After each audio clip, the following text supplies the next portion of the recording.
What's going on, everyone? So welcome to my latest video. This is my review for the 2004 film, The Machinist. So The Machinist is a film that's about an industry worker who unfortunately hasn't slept in a year and begins to doubt his sanity. This is a film that stars Christian Bale playing said lead character by the name of Trevor Reznik. This is a film that turns 20 this year, so it gives me a pretty darn good excuse to finally sit down and review this film for you guys. And I'm going to say right off the bat, I love this film, but before diving into the positives and then the negatives, just wanted to say that I'm reviewing this with Anthony Perez, a good friend of mine on YouTube. He's someone that I have collaborated with on this channel before and definitely want you guys to subscribe to him down below. But what's going to happen is I'm going to have him take it away in terms of giving the positives, then I'll give my positives, he'll give his negatives, and then I'll give my negatives, and then we'll wrap things up. But guys, enough exposition. Anthony, take it away. What's going on, everybody? My name is Anthony Perez, and I just want to say a big thanks to Chad for having me on today to talk about The Machinist ahead of its 20th anniversary, which is insane to me. I saw this movie closer to its release, and it's not a movie I've revisited over the years, but is a film that I've always remembered fondly, for sure. Directed by Brad Anderson. I'm sure that Chad has talked about all the elements of this film in terms of the people behind the camera and in front of the camera. And going back and revisiting it, it's still a fantastic film. It is a little bit slower. We're going to touch on some negatives that I didn't necessarily remember in terms of going back and revisiting it, since it had been quite some time. But going back and revisiting it with not all of the memory, it was nice to kind of re-explore the story, to be back in kind of the shoes of Christian Bale's character. And just touching on Christian Bale alone, I mean, the guy is incredible in this film. He gives an absolutely believable and just really grounded performance. And it's really always one of the most impressive things to me when I just look at the amount of commitment he put into this role at this time, not only because of the actual performance itself, but just because of how much he put his body through to go from the transformation in between Batman Begins, The Dark Knight, and other projects he'd be working on. And that's not something I think we're too surprised about at this point with Christian Bale. He has transformed his body and how he looks multiple times for various roles. But I think this is definitely one of the most dramatic changes that he did in between roles where he was, pretty in shape. And so it's pretty incredible just on that level how much he committed to this role. And then you put on a fantastic performance in the middle of it, and you have a movie that just takes you along for the ride and has a really gripping character at the center that you don't fully know if you like or you don't like, but Christian Bale does an incredible job of making the character compelling, having you oftentimes root for him, but oftentimes also be able to scratch your head, wondering if you can still trust him, but still intrigued to see where the movie goes. On top of that, the film is accompanied by a fantastic musical score that I think really sets the tone for this movie and ultimately is one of my biggest praises for this movie. All right, so before talking about the positives, I just wanted to give you guys a bit of background in terms of my relationship with The Machinist. So this is a film that in summer of 2014, I did try to watch. I'll never forget, I watched it at like 1 or 2 a.m., which is kind of fitting given the topic of insomnia. But anyways, I tried watching and I remember I got like a half an hour into it. I really wasn't into it, and next thing I know, I just fell asleep watching it. The next morning, I said that I was going to try to finish it, but I just didn't. I think my interest level just wasn't really there, which is a shame because I love Mindbender films. So it was one of those things that I would always, when I was looking up like top 10 Mindbenders, and I would always see this on the list. It was always one of those things where it was like, I'll watch it sometime. I'll try to give it a second chance. I'll try to actually give it a proper viewing, more like it.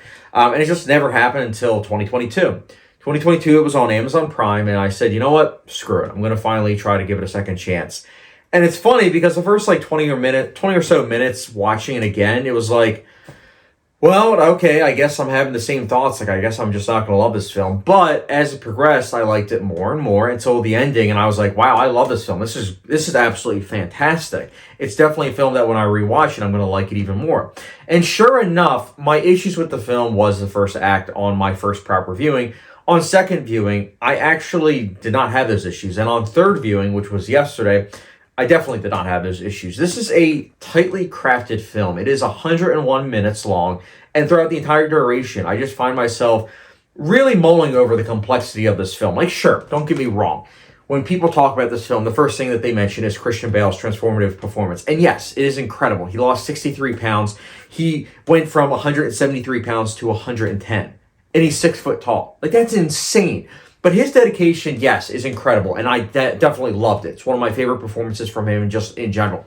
It's great. But what the selling point is for me in terms of this film is how incredible this jigsaw puzzle of a story is. The first time you're watching this film, you're in the perspective of Christian Bale's Trevor Reznik. You're finding out the pieces of the puzzle. You're figuring it all out. And then by the third act, you think you have it all figured out. And then there's something that happens and it's like, oh, okay, gotcha. Okay, I need to rewatch this. And then when you rewatch it and you're no longer looking at it from his point of view and you're looking at it from like pretty much an outsider's point of view, it makes things even more interesting because everything's recontextualized. And even the third viewing yesterday, I found myself picking up on even more details. This is a film where every single scene has so much, not only symbolism, but so much attention to details. I absolutely loved it. I love the production design too. There's little things about the sparseness of it all that really adds an attention to detail of it. And I think that if you've seen the film, you probably know what I'm talking about. If not, ask in the comment section down below. Give you a hint. It involves two people's apartments. That's all I'm going to say. Or I guess, yeah, apartments. But anyways, I just love that. I really love that. The mind bender elements is just fantastic. I also love the filmmaking. I mean, the cinematography is incredible. I love the dark lighting, the usage of shadows, the aggressive color grading. It all really adds to a bleakness that the film is clearly going for based on the tone. But that's just it. Even though this film has a dark tone, it still manages to have an ending that, whilst, yes, on first glance is bleak, it also does leave some hope, which is something that I do appreciate. And I think that even for myself, sometimes I forget that it is a hopeful ending, despite it being bleak. Like, I don't know, for some reason, I guess it's just a me thing, but sometimes I'll just think about the bleakness. But because I just watched this yesterday, the hopeful nature of it also does come to my mind now that I've watched it a third time. But I don't know, I also just love the fact that this score is very, like, off-kilter. It has, like, an otherworldly feel to it, almost like an alien movie, if you will. It's hard to describe, but I will say, if you've seen Denis Villeneuve's Enemy, the score sounds very similar to The Machinist. And I think that in many ways, The Machinist inspired that film in a good way. But yeah, this is a film that from a technical standpoint, I just think it's very packed. It's really, really well crafted. And I think that it is a great, great combination of Brad Anderson's directing with Christian Bale's phenomenal performance. And not only that, but I mean, Jennifer Jason Leigh is also in this. And I think she's really good. She's not given that much, but I think that it's enough to where it is quite good.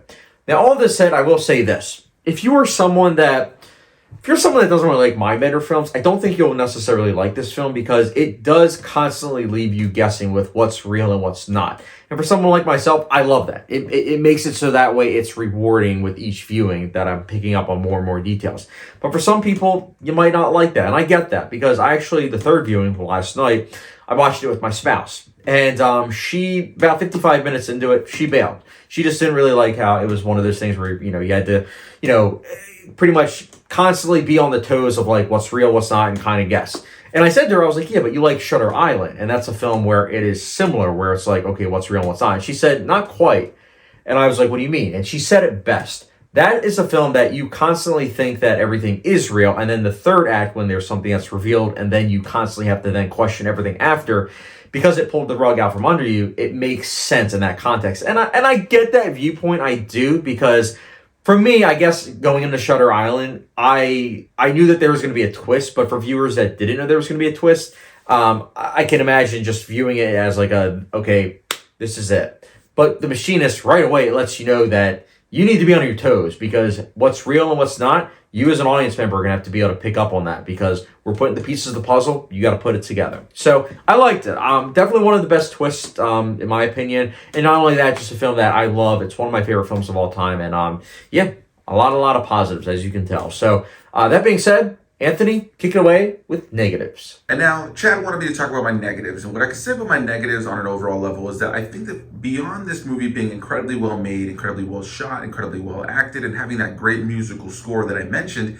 it is a little bit slow at times. It's a lot slower than I remembered it, going back and revisiting it. And while I found myself intrigued to see where it was going to go, and found myself excited to see, if I remembered certain bits of the movie, or if I was going to like it as much as I did back in the past, there was a part of me today that felt it does drag in parts. And I think if you didn't have such a strong central lead performance given by Christian Bale, as well as really strong directing and cinematography from Brad Anderson and the DP, then you may have a lesser film here. But thankfully, all of those things come together to create a really strong film. but a film that I still found to be a little bit slow at times. There are elements of this film that felt like it dragged just a little bit. And when you get to the end of the film and things are revealed and you start to learn more about what you've been seeing, then it does kind of allow you to appreciate some of that slower pacing throughout the course of the film. But I'd be lying to you all if I said that while I was watching it, I didn't have moments where I was feeling slightly bored.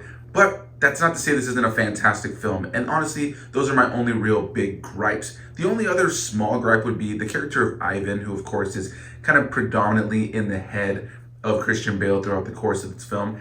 That character and the actor they chose for him, maybe not my favorite, a little goofy at times. I think it was intended to be that way to an extent, but going back and revisiting it, there was a little bit of that early 2000s energy in certain moments, in certain performances, as well as some moments of green screen. But those are fairly minor gripes in what I think is a really, really strong film. And again, I just want to say a big thanks to Chad for inviting me on just to talk a little bit about The Machinist. This is a film I always wanted to revisit, to cover it on some capacity on YouTube. And so I haven't covered it on my channel yet, so I was very happy to go back and revisit it, check it out once again, and talk about it here on Chad's channel. I don't really do ratings over on my channel, but in recent years, I've started to use the letterbox a lot more, and I start to rate things on there. So the rating I gave this movie on there was a 4 out of 5 stars, with my only big gripes being little small moments that didn't work for me all too much. The character of Ivan, like I mentioned at times, as well as the pacing. It's really not all that much when you think about all my negatives in this film, but it was just enough to bring it down just at 1 star. But a big thanks to Chad for inviting me here once again to talk about The Machinist.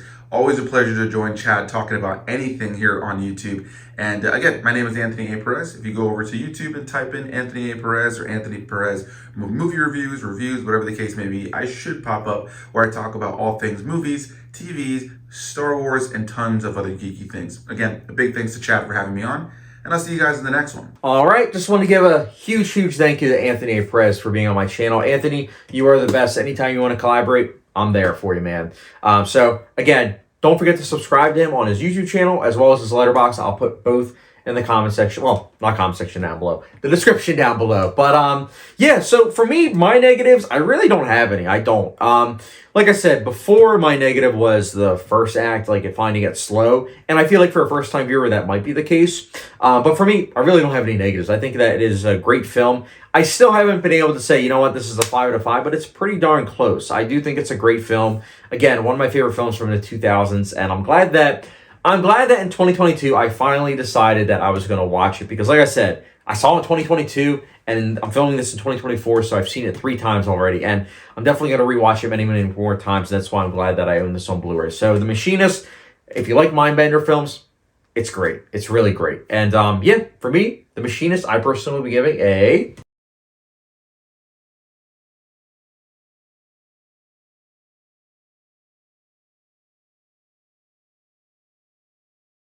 But yeah, guys, that is my review for The Machinist, as well as Anthony A. Perez. Don't forget the subscription notification down below, as well as let me know your thoughts in the comment section down below. I'm curious to see if this is a film that you guys like, or if you don't like, feel indifferent towards. Either way, let me know in the comment section down below. And guys, thank you very much for watching. And again, subscription, notification bell. Follow me on Anthony A. Perez down below in the comment section for Letterboxd. And catch you guys later.